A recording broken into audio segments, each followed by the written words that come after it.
Bonjour. Aujourd'hui, je vais vous parler des services publics. Pour ceux qui ne me connaissent pas, je m'appelle Landolé Michel, je suis social laïque et j'ai été invité par André Bellon, le président de l'Association pour une constituante, dans le cadre d'une petite vidéo dont nous allons évoquer le thème au travers de la question des services publics. Pourquoi les services publics tout d'abord? Parce que fondamentalement, si nous regardons par rapport à la construction du fédéralisme européen néolibéral, les services publics sont remis en cause. Elles sont remises en cause d'un point de vue idéologique au travers de la critique des services publics, et elles sont remises en cause au travers d'un point de vue pratique, au travers par exemple de la mise en concurrence des services publics que nous connaissons tous, par exemple au travers de la mise en place du marché de l'énergie, issu de la directive 98/02 adoptée par l'Union européenne, qui a privatisé à la fois EDF et l'a déstructuré et a mis en place un marché de l'énergie. Et ce marché de l'énergie conduit aujourd'hui à une augmentation des prix. Et cette augmentation des prix est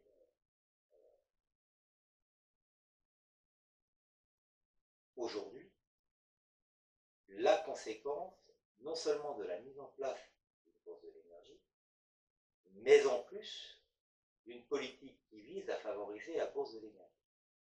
Donc effectivement, cette augmentation des prix provient d'abord d'un changement institutionnel, de la mise en concurrence des services publics, et de la mise en place d'un modèle de marché néolibéral sur le marché de l'électricité.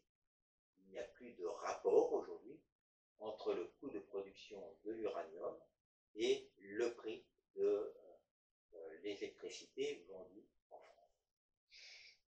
Donc effectivement, cette critique des services publics, qui aurait été insuffisant d'un point de vue économique, qui aurait nourri des personnels adoptant une rente de situation.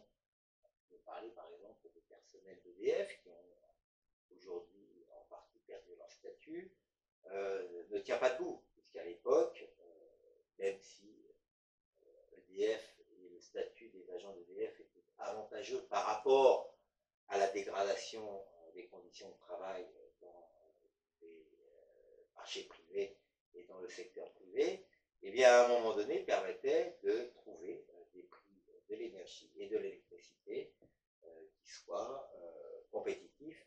Personne ne se souciait auparavant, il y a 20 ans, de sa facture d'électricité, parce que le prix du kilowattheure était un des plus bas d'Europe. Donc effectivement, la notion de service public et la question des services publics, reliée au fédéralisme européen néolibéral, a tout son sens, d'autant qu'aujourd'hui, par exemple, eh bien, lors des JO, personne ne parle des services publics, et en particulier, par exemple, des transports en commun, parce qu'ils fonctionnent très bien. Personne ne remet en cause la question de l'alimentation de l'électricité, parce que vous voyez, par exemple, les stades allumés avec des consommations électriques tout à fait hors du commun, et personne ne se pose la question de savoir, par exemple, pourquoi il n'y a pas de coupure d'électricité. On a le service se met en œuvre, il est efficace, mais curieusement, aujourd'hui, personne ne fait référence au fait que ce sont encore des services publics qui mettent en place ce genre d'événements et qui permettent aux usagers de bénéficier d'un service de qualité qu'ils n'auraient sans doute pas si jamais nous étions sous la concurrence libre et non faussée prônée par le fédéralisme européen néolibéral. Donc parler des services et reparler des services publics, qui sont quand même un outil de la souveraineté populaire, apparaît essentiel au travers des JO. D'une part, effectivement, parce qu'on peut se satisfaire du fait que ces JO ont une organisation réussie, disons-nous extrêmement simplement, et c'est la réalité, mais cette organisation réussie ne pourrait pas avoir lieu sans la mise mission de service public qu'exécutent un certain nombre d'entreprises, et ces entreprises, curieusement, on ne les met pas en avant. On ne met pas non plus en avant leurs agents. On ne met pas non plus en avant le fait que ces gens, qui pour la plupart sont encore, font partie du domaine public, exécutent un service qui permet à la France d'être cité en exemple à travers le monde pour l'organisation des JO. Bon, c'est sans doute parce qu'on a oublié de le faire, c'est sans doute aussi parce qu'on a un biais, hein, ce que les Français font bien, les élites françaises le passent sous silence, mais fondamentalement, je pense qu'il est important de rappeler que les services publics français ont toujours bien fonctionné et que leur privatisation et la mise en place de la concurrence, c'est là l'origine du dysfonctionnement. Alors pour conclure sur la question des services publics et le lien avec le fédéralisme européen néolibéral, il apparaît tout de même très clair que les services publics, et en particulier au travers de la mise en place d'outils qui permettent aux gens de se déplacer, qui permettent aux gens d'avoir du chauffage, d'avoir de l'éclairage, sont un gage d'abord d'égalité, mais aussi au travers des services publics et de la maîtrise publique de ce genre de service, un gage de souveraineté populaire. Il peut paraître étonnant de voir, de relier la notion de souveraineté populaire au service public. C'est totalement faux.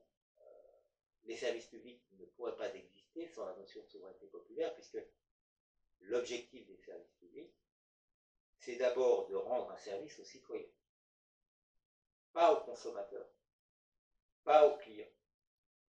C'est parce qu'on est citoyen que l'on bénéficie des services publics. Et parce qu'on est citoyen, on est souverain. Et je pense que relier la souveraineté populaire au service public, c'est important. Parce que ça, c'est quelque chose qu'on a oublié. Alors aujourd'hui, eh bien, les Jeux Olympiques continuent à se dérouler. Le président s'en sert comme instrument politique. C'est bien dommage, on aurait pu se taire. Malheureusement, il va continuer à s'en servir comme instrument alors qu'il est démoli par la suite, comme par exemple son action sur Alstom et les génératrices qu'il a vendues à General Electric avant de demander à l'État de le reprendre à des prix indécents.